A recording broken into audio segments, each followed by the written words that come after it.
स्वागत आहे। पाहूया आजच्या काही ठळक घडामोडी। इस्लामपूर बस स्टँड बनला खड्ड्यांचा आडा। ऐन पावसाळ्यात खड्ड्यातून वाट काढताना प्रवाशांचे हाल। आगार प्रमुख लक्ष देणार का? महाराष्ट्र प्रतिनिधी हारून नालबंद।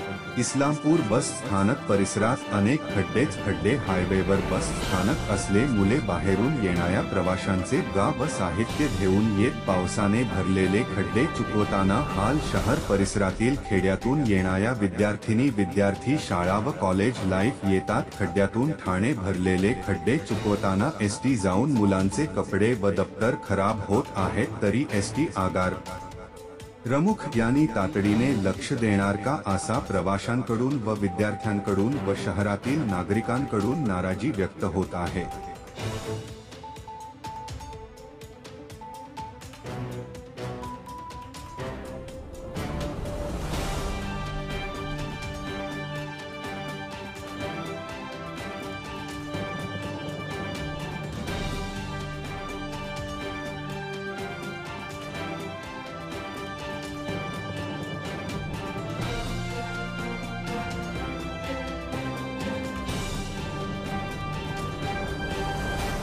ताज्या घडामोडी पाहण्यासाठी MS मराठी न्यूज चॅनेलला लाईक करा, सबस्क्राईब करा आणि शेअर करायला विसरू नका। धन्यवाद।